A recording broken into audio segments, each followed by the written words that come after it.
আজ আমি আপনাদের জন্য ২০০০ সালের একটি কমেডি, ফ্যান্টাসি এবং রহস্য ফিল্ম নিয়ে এসেছি, যার নাম সিম্বল। একজন জাপানি লোক যিনি খুব রঙিন পায়জামা পরে আছেন, একটি সাদা খালি ঘরে ঘুম থেকে ওঠেন। সেখানে কোনো দরজা বা জানালা নেই এবং কোনো ছাদও নেই। যখন সে আরও ভালোভাবে দেখার জন্য দেয়ালের কাছে যায়, তখন সে এটির মধ্যে অদ্ভুত কিছু খুঁজে পায়, একটি পুরুষাঙ্গের মতো দেখতে ফোলা অংশ। কয়েকবার নাড়ার পর সে সেটির ডগায় চাপ দেয়, যার ফলে শত শত হাসি খুশি শিশু দেবদূত মেঝে ও দেয়াল থেকে বেরিয়ে আসে। তারা সেখানে কয়েক সেকেন্ডের জন্য থাকে, তারপর যে পথে এসেছিল সে পথেই ফিরে যায়। তবে তারা একটি জিনিস ফেলে যায়, এখন তাদের সবার পুরুষাঙ্গ দেয়াল এবং মেঝে থেকে বেরিয়ে আছে। এই পর্যায়টি লার্নিং নামে পরিচিত।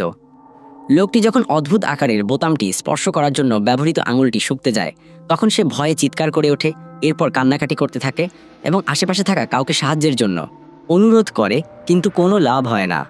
সে কি ঘটে তা দেখার জন্য বিভিন্ন বোতাম টিপতে শুরু করে এবং প্রতিবার সে তা করার সাথে সাথে একটি ভিন্ন এলোমেলো বস্তু ঘরে পড়ে যায়, ছোট টুথব্রাশ থেকে শুরু করে বিশাল আকারের ফুলদানি পর্যন্ত।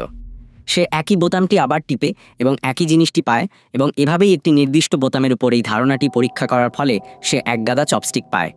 তবে তার আনন্দ বেশি দিন স্থায়ী হয় না। যখন সে চপস্টিকের পাশের বোতাম টিপে, তখন দেয়াল থেকে একটি ছোট কাঠ বেরিয়ে আসে এবং তার পায়ে আঘাত করে। পরের বোতামটি চাপার পর সে ব্যথায় চিৎকার করে ওঠে এবং একটি নিতম্বের আকার নেয়, যা তার মুখের ওপর বায়ু ত্যাগ করে। কয়েক ঘন্টা পরে লোকটি ঘরের মধ্যে এলোমেলো জিনিসের বিশাল সংগ্রহ করে, এবং যখন সে দেয়ালে বল ছুঁড়ে মারে, তখন সেটি একটি বোতাম টিপে, যা তাকে সুশি উপহার দেয়। এতে সে উত্তেজিত হয়, কারণ তার খিদে লেগেছিল, কিন্তু সে বুঝতে পারে যে তার কাছে সয়া সস নেই।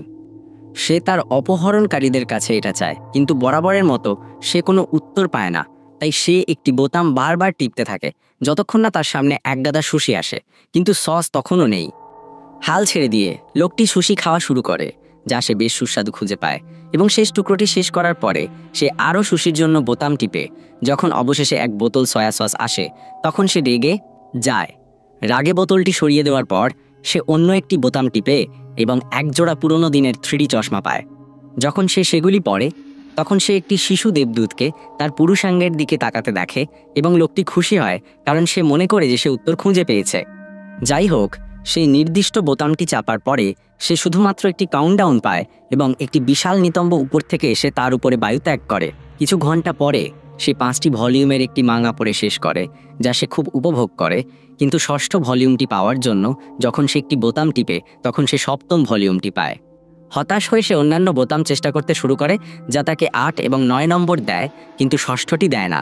তবে সে যে শেষ বোতামটি চেষ্টা করে, সেখানে তার জন্য একটি গুরুত্বপূর্ণ সারপ্রাইজ ছিল। এটি দেয়ালের একটি অংশ খুলে দেয়, যা এর পিছনে একটি দরজা লুকিয়ে রাখে। লোকটি এই আবিষ্কারের উদযাপন করে, কিন্তু তার উত্তেজনার মধ্যে সে কোনো বোতামটি প্রস্থান পথ খুলে দেয় তা খেয়াল রাখতে পারে না। সে এলোমেলোভাবে একটি চেষ্টা করে এবং আশ্চর্যজনকভাবে দেখে যে একজন আফ্রিকান উপজাতি দেয়াল থেকে দেয়ালে দৌড়াচ্ছে। পরেরটি তার মাথায় জল ফেলে। তৃতীয়টি তার প্রয়োজনীয় বোতাম প্রমাণ হয়, এবং দেয়ালটি খোলার সাথে সাথেই সে সেটির দিকে ছুটে যায়, শুধুমাত্র তার মুখের উপর সেটি বন্ধ হতে দেখে। তার দ্বিতীয় চেষ্টা একইভাবে শেষ হয়, এবং তখনই সে বুঝতে পারে যে পুরুষাঙ্গের ডগা নিচে নামানো পর্যন্ত দরজা খোলা থাকে। তাই সে এটি অর্জনের জন্য বিভিন্ন উপায়ে চেষ্টা করতে শুরু করে। প্রথমে সে দৌড়ানোর ভঙ্গি করে তার পা দিয়ে এটি টিপে। এরপর সে একটি মশা মারার ব্যাট দিয়ে যতদূর সম্ভব আঘাত করে, আশা করে যে দূরত্ব তার দৌড়ানোর সময় পার্থক্য আনবে। এগুলোর কোনোটিই কাজ করে না, এবং একটি জাম্পিং রোপ দিয়ে টানা বা একটি ফ্যানের মাধ্যমে বাতাস দিয়ে আঘাত করাও কাজ করে না। তার পরবর্তী পরিকল্পনা ছিল কার্টের উপর উঠে বোতাম টিপে সেটিকে ঠেলে নিয়ে যাওয়া, কিন্তু কয়েকবার চেষ্টা করার পর সে মেনে নেয় যে সে এটিকে নিয়ন্ত্রণ করতে পারে না। তাকে যা করতে হবে তা হলো বোতামের ডগা নিচে রাখার একটি উপায় খুঁজে বের করা।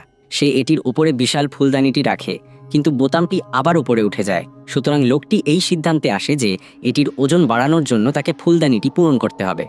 প্রথমে সে জলের বোতাম চেষ্টা করে, কিন্তু এটি অর্থহীন। সে যতই জল সরানোর চেষ্টা করুক না কেন, এটি কেবল তার ওপরেই পড়ে এবং অন্য কোথাও নয়। তার পরবর্তী প্রচেষ্টা হলো সুশি দিয়ে ফুলদানিটি ভর্তি করা, কিন্তু এটি এত ভারী হয়ে যায় যে সে এটি তুলতে পারে না। ফুলদানির ঘাটটিও তার হাত ঢোকানোর জন্য খুব সংকীর্ণ, তাই লোকটির আর কোনো উপায় নেই চপস্টিক ব্যবহার করে এক গাদা সুশি এক এক করে সরিয়ে ফেলা ছাড়া। মুহূর্ত পরে পর্যাপ্ত সরানোর পরে সে কোনো মতে ফুলদানিটি তুলতে সক্ষম হয়, এবং সে ঠিক তাই করে এবং এটিকে বোতামের কাছে নিয়ে যায়। সেখানে পৌঁছানোর পর সে নিজেকে ফুলদানিটি মেঝেতে রাখতে দেখে, কারণ সে আবার ভুলে গেছে যে সেটি কোনো বোতাম ছিল। এবং যখন সে একটি চেষ্টা করে তখন আফ্রিকান উপজাতি বেরিয়ে আসে এবং দুর্ঘটনাক্রমে সেটির ঘাঁটিতে ধাক্কা মারে, যার ফলে এটি ফেটে দুটুকরো হয়ে যায়। এতে লোকটি একেবারে ভেঙে পড়ে। সে পাগলামি করে অবিরাম চিৎকার করতে থাকে, সঠিক বোতাম খুঁজে বের করে এবং এটিকে সুশি দিয়ে ঢেকে দিতে শুরু করে। অবশ্যই এটিও কাজ করে না এবং চালের মধ্যে ছোট্ট পুরুষাঙ্গটি বেরিয়ে আসে। তারপর লোকটি টেপ দিয়ে বোতামটি ঢেকে চেষ্টা করে, এরপর টেপের সাথে একটি স্টিলের প্লেট ব্যবহার করে, কিন্তু কিছুই হয় না। দরজাটি প্রতিবার তার পিছনে আঘাত করার কারণে যে ব্যথা হয় সেটি সামলানোর জন্য কিছু ব্যথানাশক খাওয়ার পরে এবং একটি ঘুমের পরে লোকটি দাঁত ব্রাশ করতে চায়, তাই সে জল পাওয়ার জন্য একটি বোতাম টিপে। তবে সেটি ভুল বোতাম ছিল এবং এটি একটি দড়ি প্রকাশ করে যা সিলিং থেকে ঝুলে আছে। এটি অবিলম্বে তার মেজাজকে উন্নত করে, কারণ এটি তাকে একটি নতুন পরিকল্পনার ধারণা দেয়। সে দরজা খোলে, তারপর দড়ি ব্যবহার করে ঘর জুড়ে ঝুলে যায় এবং দরজা বন্ধ হওয়ার আগেই সেখানে পৌঁছায়। দুঃখজনকভাবে যখন সে নকল দেয়ালের পিছনে দরজাটি খোলার চেষ্টা করে তখন সে আবিষ্কার করে যে এটি লক করা আছে। সে ঘরের ভিতরে ফিরে আসে দরজা বন্ধ হওয়ার ঠিক আগে, যদিও যাওয়ার পথে এটি তাকে আঘাত করে এবং হতাশ হয়ে সে দেয়ালে লাথি মারে, বোতামগুলির একটি সক্রিয় করে এবং ঘরের মাঝখানে ভাসমান চাবিটি প্রকাশ করে। তবে দরজার মতোই বোতামটি আবার বের হওয়ার সাথে সাথে এটিও চলে যায়, তাই লোকটিকে চাবিটিকে ঘরের মধ্যে রাখতে হবে এবং দরজা খোলা রাখতে হবে। প্রথমে যাই হোক, তার আবার বোতামটি খুঁজে বের করতে হবে, কারণ সে বিভ্রান্ত হয়ে গিয়েছিল এবং সেটি হারিয়ে ফেলেছিল। তার পা যেখানে পড়ত দেয়ালের কাছাকাছি একটি বোতাম বেছে নেয়, কেবলমাত্র দেয়াল থেকে একটি কুকুর বেরিয়ে আসে এবং তার দিকে ঘেউ ঘেউ করে। পরের বোতামের সাথেও একই ঘটনা ঘটে, তবে সৌভাগ্যবশত তৃতীয় চেষ্টা সফল হয়। বোতামের দিকে চোখ এবং একটি নির্দেশিত হাত রেখে লোকটি পিছিয়ে যায় এবং সুশির একটি মাছের টুকরো ধরে নেয়, যা সে সঠিক বোতামটি চিহ্নিত করার জন্য আবার দেয়ালে নিয়ে যায়। যখন সে এটি টিপে তখন কুকুরটি আবার বেরিয়ে আসে। এবার সে বোতামটি দ্রুত খুঁজে পায় এবং তার পরিকল্পনা অনুযায়ী কাজ করে। সে দড়িটি বের করে এবং সেটির উপর ঝুলে বিভিন্ন বোতামে পৌঁছায়, কিন্তু সেটি যথেষ্ট নয়। যখন সে মেঝেতে পড়ে যায় তখন সে একটি প্লাঞ্জার দেখে যা সে অনেক বোতাম থেকে পেয়েছিল এবং তার ছোট সমস্যার সমাধান করার একটি ধারণা পায়। সে দেয়াল স্পর্শ করতে এবং নিজেকে আরও দূরে ঠেলে দেওয়ার জন্য প্লাঞ্জারটি ব্যবহার করতে পারে। একটি ব্যর্থ চেষ্টার পর পরিকল্পনাটি মসৃণভাবে চলে এবং দড়ির উপর ঝুলে এবং প্লাঞ্জার দিয়ে নিজেকে ঠেলে বোতামের চাবি টিপতে, চাবিটি ধরতে, দরজার বোতাম টিপতে এবং দরজা বন্ধ হওয়ার আগে সেখানে পৌঁছাতে সক্ষম হয়। সে কোনো সময় নষ্ট না করে তালাতে চাবিটি প্রবেশ করায় দ্রুত ঘোরায়, কিন্তু যখন সে দরজা খোলার চেষ্টা করে তখন একটি খারাপ সারপ্রাইজ খুঁজে পায়। এটির উপরে আলাদা একটি লক রয়েছে যা খোলার জন্য 3টি সংখ্যার প্রয়োজন। লোকটি ছুটে বের হয়, দরজা বন্ধ হওয়ার সাথে সাথে সেটির আঘাতে পড়ে এবং হতাশ হয়ে সে প্লাঞ্জারটি বিপরীত দিকে ছুঁড়ে মারে, যে বোতামটি আফ্রিকান উপজাতিকে মুক্তি দেয় সেটি সক্রিয় করে। সে যখন তাকে হেঁটে যেতে দেখে তখন সে একটি জিনিস বুঝতে পারে, তার কপালে 3টি সংখ্যা আঁকা রয়েছে, যেটি অবশ্যই তার প্রয়োজনীয় কম্বিনেশন হবে। যেহেতু দরজার পেছনের সময় সীমিত, তাই লোকটি পুরো দড়িতে ঝুলে এবং লাফানোর কাজটি 3বার করে, প্রতিটি সংখ্যা বসানোর জন্য 1বার করে। তৃতীয়বার সে সেখানে থাকে এবং দরজা খোলে, যা সামান্য আটকে ছিল এবং তাকে এটি খোলার জন্য অতিরিক্ত চাপ দিতে হয়েছিল। যখন সে অবশেষে এটি করতে সক্ষম হয়, তার পেছনের দেয়ালের অংশটি বন্ধ হয়ে যায়, তাকে আটকে রাখে এবং দরজাটি সম্পূর্ণ খোলার জন্য পর্যাপ্ত জায়গা থাকে না। বিধ্বস্ত হয়ে লোকটি মেঝেতে বসে কাঁদতে শুরু করে, বোতাম থেকে পাওয়া জিনিসগুলো নিয়ে তার সমস্ত মজার কথা মনে করতে থাকে। সে সেখানেও বন্দী ছিল, কিন্তু অন্তত তার নড়াচড়ার এবং বিনোদনের জায়গা ছিল এবং এখন সে বুঝতে পারে যে সে যখন পারত তখন সে সেগুলোর মূল্যায়ন করেনি। হঠাৎ সে বাম দেয়াল থেকে তার মুখে বাতাস অনুভব করে। সেটির স্পর্শ করার সাথে সাথেই সেখানে একটি ফাটল খুঁজে পায়, যা নির্দেশ করে যে এটি নকল। সে কোনো সময় নষ্ট না করে প্যানেলটি খুলে ফেলে এবং সেখান থেকে দৌড়ে পালায়। শীঘ্রই একটি রহস্যময় করিডোরে পৌঁছে যায়, যা সম্পূর্ণ অন্ধকার এলাকায় ভেসে বেড়াচ্ছে। মনে হয় সে একটি প্রস্থান পথের দিকে ছুটে চলেছে এবং যখন সে অবশেষে একটি ঘরে পৌঁছায়, তার চুল লম্বা হয়ে গেছে এবং তার পায়জামার রং হালকা হয়ে গেছে। এই ঘরটিও খালি এবং সে যে দরজাটি ব্যবহার করে সেটি প্রবেশ করার সাথে সাথেই বন্ধ হয়ে যায়। কিন্তু শিশু দেবদূতের পরিবর্তে এখানে বয়স্ক দেবদূত রয়েছে, যারা দেয়ালের মধ্যে অদৃশ্য হয়ে যায় এবং শুধুমাত্র তাদের পুরুষাঙ্গগুলি বোতাম হিসাবে ব্যবহার করার জন্য রেখে যায়। এই পর্যায়টি প্র্যাকটিস নামে পরিচিত। ইতিমধ্যে মেক্সিকোর একটি শহরে ছোট্ট আন্তোনিওর পরিবার উদ্বিগ্ন, কারণ বাবা এসকারগট ম্যান নামে পরিচিত একজন কুস্তিগির স্বাভাবিকের চেয়ে চুপচাপ আচরণ করছেন। তার স্ত্রী মনে করেন যে এটি হতে পারে, কারণ তার পরবর্তী প্রতিপক্ষ তার চেয়ে অনেক ছোট, কিন্তু দাদা উল্লেখ করেন যে অভিজ্ঞতাই আসল, বয়স নয়। এসকারগট ম্যানকে তার মেয়ে সিস্টার ক্যারেন তার ট্রাকে করে নিয়ে যায় এবং সে তাকে কুস্তি লড়ার আংটিতে নিয়ে যায় যাতে সে আগে থেকেই প্রস্তুতি নিতে পারে, যার মধ্যে পোশাক পরিবর্তন করা এবং কুমারী মাতার কাছে প্রার্থনা করা অন্তর্ভুক্ত। স্কুলে আন্তোনিওকে তার সহপাঠীরা এসকারগট ম্যানের উপর বাজি ধরার জন্য উত্ত্যক্ত করছে, তাকে দুর্বল পরাজিত বলে ডাকছে। ম্যাচ শুরু হওয়ার সময় ঘনিয়ে আসার সাথে সাথে সিস্টার ক্যারেন আবার তার ভ্যান নিয়ে আন্তোনিও এবং তাদের দাদাকে এসকারগট ম্যানকে অ্যাকশনে দেখতে নিয়ে যায়। তবে ক্যারেন সেখানে থাকে না এবং আন্তোনিও এবং তার দাদা শো শুরু হওয়ার ঠিক আগে তাদের জন্য কয়েকটি আসন খুঁজে পান। প্রথম দল যারা আংটিতে প্রবেশ করে তারা হলো নর্দার্ন টাফ ওয়ান্স, যাদের মধ্যে সুপার ড্যামন এবং একুইলাজো ছিল। এরপর এসকারগট ম্যান এবং তার partner Silver Eagle Kiss Me A Lot নামে দলের হয়ে প্রবেশ করে।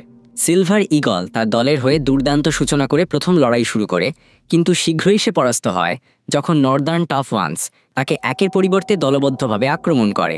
তারা এসকারগট ম্যানকে ইঙ্গিত করতে থাকে তাকে লড়াইয়ে যোগ দিতে বলে, কিন্তু সে তা করতে অস্বীকার করে যতক্ষণ না সিলভার ইগল, সুপার ড্যামন এবং টেকুইলাজোকে একে অপরের সাথে মারামারি করতে একটি কৌশল ব্যবহার করে যেখানে সে পালাতে পারে।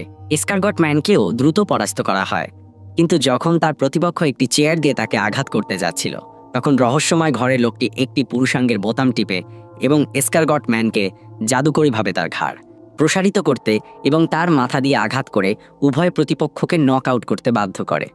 ঘরে কিছুই হয় না যা লোকটি দৃষ্টি আকর্ষণ করে, তাই সে একই বোতাম টিপতে থাকে, যার ফলে Escargot Man Silver Eagle, referee, Antonio এমনকি ঘণ্টাটিকেও নক আউট করে। কোনো ফল না দেখে লোকটি ভিন্ন বোতাম চেষ্টা করতে শুরু করে। একটি লস অ্যাঞ্জেলেসের একটি কনসার্টে একটি মেটাল ব্যান্ডের গায়ককে তার দর্শকদের উপরে আগুন ফেলতে বাধ্য করে। অন্যটি একজন রাশিয়ান জাদুকরকে তার কৌশল ব্যর্থ করে যখন সে তার সহকারীকে অদৃশ্য করার চেষ্টা করে, এবং তৃতীয়টি চীনের একজন মানুষকে তার নিজের কুকুরের উপর ঘেউ ঘেউ করতে বাধ্য করে। লোকটি হাল ছাড়তে যাচ্ছিল যখন সে উপর থেকে কিছু আলো দেখতে পায় এবং লক্ষ্য করে যে শেষ ঘরটির মতো এখানে কোনো সিলিং নেই এবং সে দেবদূতদের চারপাশে উঠতে দেখতে পায়। সে এবার সম্পূর্ণ নতুন কিছু চেষ্টা করার সিদ্ধান্ত নেয়। পুরুষাঙ্গের বোতাম টিপবার পরিবর্তে সে সেগুলি ব্যবহার করে দেয়াল বেয়ে উঠবে। এটি কাজ করে এবং প্রতিবার যখন সে তার হাত দিয়ে একটি বোতাম ধরে বা তার পা দিয়ে সেগুলির ওপর পা রাখে, পৃথিবীতে আশ্চর্যজনক কিছু ঘটে, ফুল ফোটা থেকে শুরু করে একটি হাতির মৃত্যু পর্যন্ত। সে যত উপরে যায় প্রভাবগুলো ততই জটিল হতে থাকে। এটা শুধু প্রকৃতি নয়, এখানে মানবতাও আছে এবং ছোট এবং বড় জিনিসগুলিও আছে, যেমন একটি টোস্টার এবং চাঁদে অবতরণ। যখন সে শীর্ষে পৌঁছায় তখন লোকটির চুল এবং দাড়ি উভয়ই লম্বা হয়ে গিয়েছিল এবং তার আর দেয়ালে ধরে থাকার প্রয়োজন হয় না। এখন সে দেবদূতদের মতো ভাসতে পারে এবং আগের ঘরগুলোতে প্রশিক্ষণের মাধ্যমে অর্জিত সমস্ত অভিজ্ঞতা ব্যবহার করে। সে ঈশ্বরের ভূমিকা গ্রহণ করে এবং এলোমেলোভাবে বোতাম টিপবার পরিবর্তে ইচ্ছাকৃতভাবে মানবতার সবচেয়ে বড় হিটগুলো বেছে নিতে শুরু করে। যখন সে কাজ শেষ করে তখন সে দেয়ালের পরিবর্তে পালক দ্বারা বেষ্টিত হয় এবং সে একটি উজ্জ্বল পোর্টাল দিয়ে প্রবেশ করে যা তাকে শেষ ঘরে নিয়ে যায়। এটির দেয়ালে মহাদেশগুলো রয়েছে এবং একটি বিশাল পুরুষাঙ্গের বোতাম রয়েছে যা লোকটি টিপতে যাচ্ছে। এই পর্যায়টি ফিউচার নামে পরিচিত।